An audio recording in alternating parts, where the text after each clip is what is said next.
नमस्कार प्रिय मित्रों, आज हम सुनेंगे कार्तिक मास महात्म्य कथा अध्याय 13। कार्तिक कथा सुनो, सभी सहज मन लाए। 13वां अध्याय लिखूं, श्री प्रभु शरण में आए।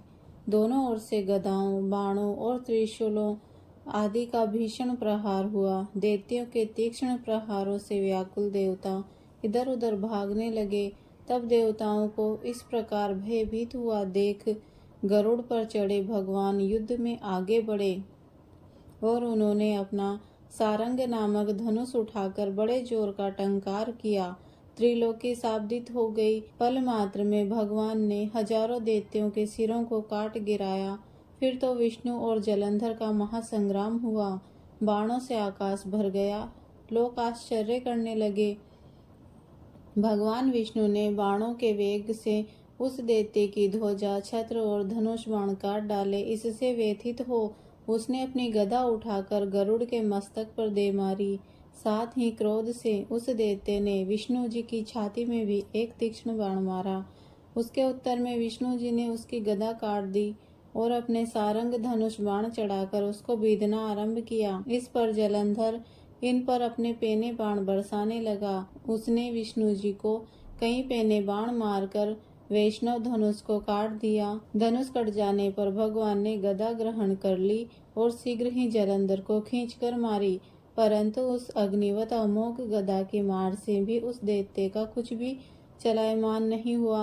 उसने एक अग्निमुख त्रिशूल उठाकर विष्णु पर छोड़ दिया। विष्णु जी ने शिव के चरणों का स्मरण कर नंदन नामक त्रिशूल से उसके त्रिशूल को छेद दिया। जलंधर ने झपटकर विष्णु जी की छाती पर एक जोर का मुष्टिक मारा। उसके उत्तर में भगवान विष्णु जी ने भी उसकी छाती पर अपनी एक मुष्टि का प्रहार किया। फिर दोनों घुटने टेक बाहुओं और मुष्टिकों से बाहु युद्ध करने लगे।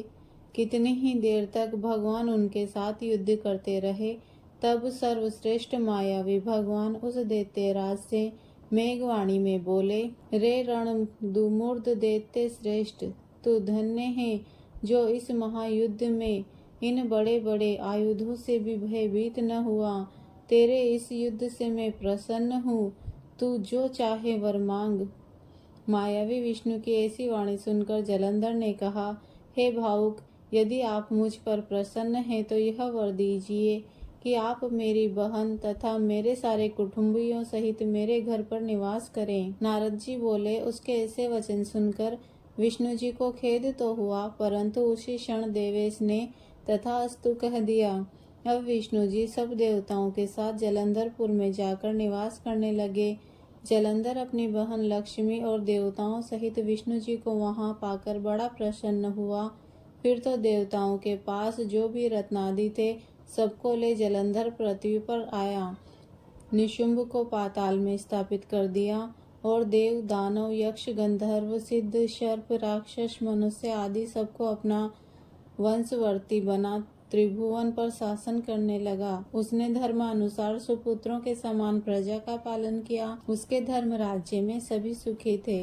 यह थी कार्तिक मास महात्म्य कथा अध्याय 13। अगर आपको यह कथा पसंद आई हो तो वीडियो को लाइक करें, चैनल को सब्सक्राइब करें।